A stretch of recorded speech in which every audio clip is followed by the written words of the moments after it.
காதோடு தான் நான் பேசுவேன். நான் ஒரு 50+ லேடி மேடம். சரி. நான் வந்து ஒரு ப்ரொஃபஷன்ல இருக்கேன். சரி. இப்ப வந்து பையன் ஹஸ்பண்ட் கொஞ்சம் உடம்பு சரியில்லாம இருந்தாருங்க. He had some depressive and psychiatric problem.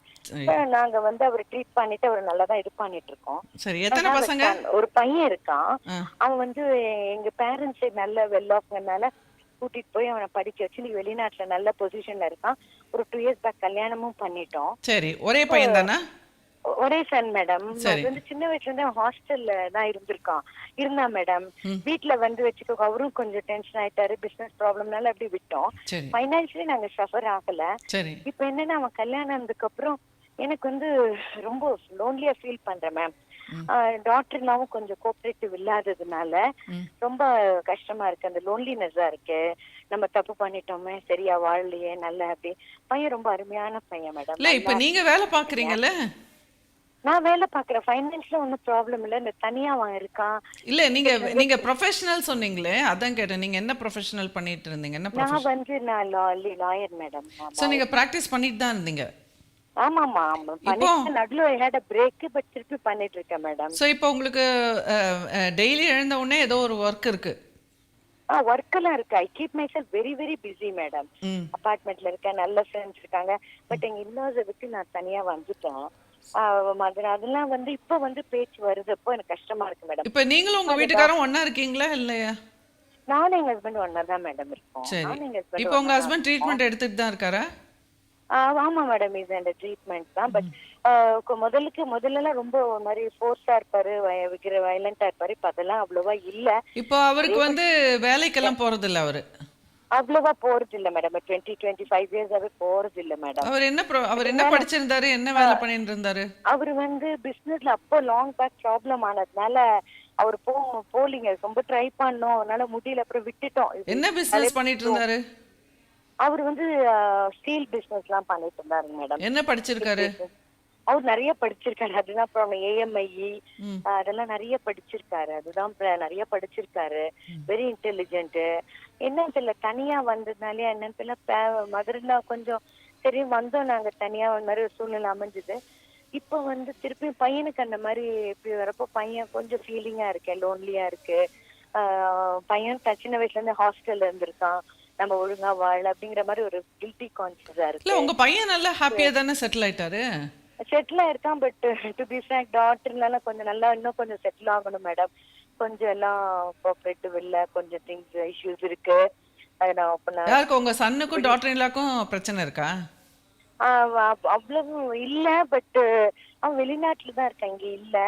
But எப்படியும் ஒன்ஸ் அதர் எங்க ஹஸ்பண்ட் ஏதோ சொல்லிடுறாரு. அவரோட இதுல ஏதோ ஒன்னு ஆயிடுது. we are not able to have good report.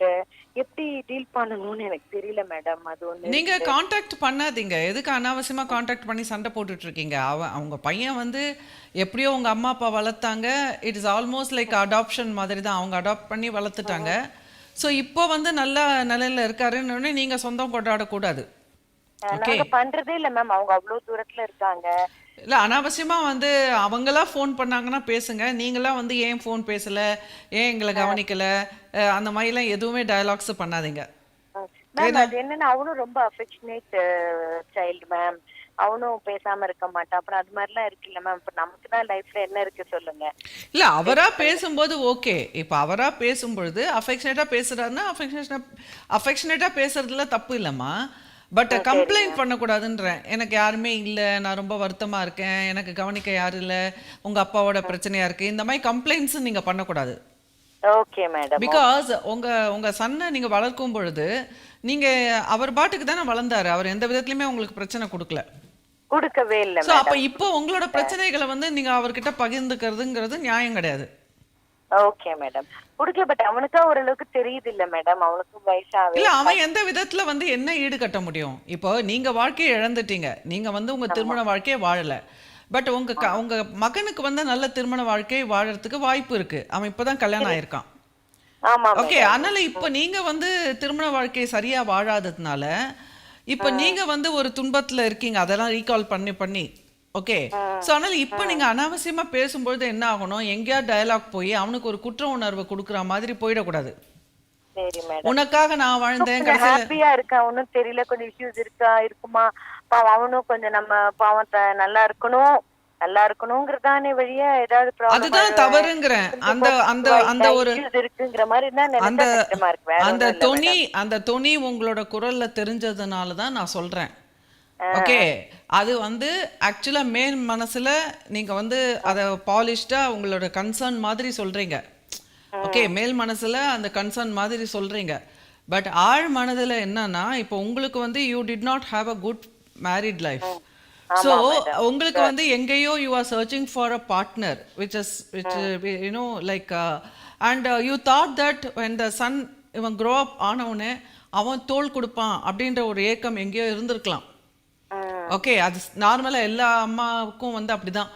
பொண்ணு வளர்ந்ததுக்கு அப்புறம் அவன் தோள் கொடுப்பா, பையன் வளர்ந்ததுக்கு அப்புறம் அவன் தோள் கொடுப்பான், அவன் நம்மளுக்கு பார்ட்னர் மாதிரி ஆயிடுவான்ற ஒரு ஆழ் மனதில் அந்த பார்ட்னர்ன்ற ஒரு புரிதல் வந்து எங்கேயோ வந்து அவங்க கனவு வச்சுப்பாங்க, இவங்க இருப்பாங்க நம்மளுக்கு சார்ந்து போகிறதுக்குன்னு.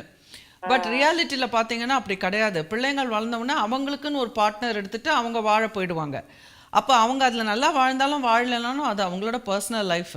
ஓகே, ஸோ அதனால இப்போ நாம் வந்து இந்த மாதிரி ஒரு டிஸாட்டிஸ்ஃபேக்ஷனோட நாம் இருக்கும் பொழுது நம்ம உரையாடல்களில் ஈடுபடும் போது என்ன ஆகும்னா, நம்ம பொண்ணு வந்து இப்போ ஒரு பொண்ணு வந்து சின்ன விஷயம் ஏதாவது கம்ப்ளைண்ட் பண்ணால் கூட நாம அது பெருசாக்கிடுவோம் நம்மளே அறியாமல்.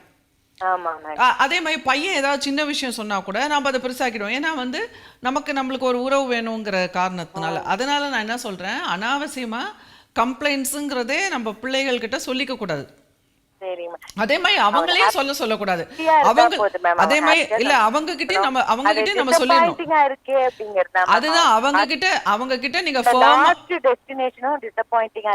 இல்ல அவங்க கிட்ட நீங்க ஃபர்மா சொல்லிடணும். உனக்கு என்ன டிசப்பாயின்மெண்ட் இருந்தாலும் என்ன ஒரு கம்ப்ளைண்ட்ஸ் இருந்தாலும் தயவு செஞ்சு என் காதுல போடாத. நான் வந்து ஆல்ரெடி ரொம்ப வல்னரபிளா இருக்கேன், ரொம்ப வீக்கா இருக்கேன். ஸோ நீ வந்து ஒரு சைக்கலாஜிக்கல் கவுன்சிலர்கிட்ட போய் உன்னோட மேரிட்டல் இஷ்யூஸை பேசு. ஏன்னா எங்கிட்ட சொன்னீங்கன்னா எனக்கு அது கரெக்டாக பர்செப்ஷன் தெரியாது, எனக்கு அக்யூரேட் பர்செப்ஷன் கிடைக்காது அப்படின்னு சொல்லிட்டு நீங்கள் அதில் வந்து செவியே கொடுக்கக்கூடாது. ஓகே.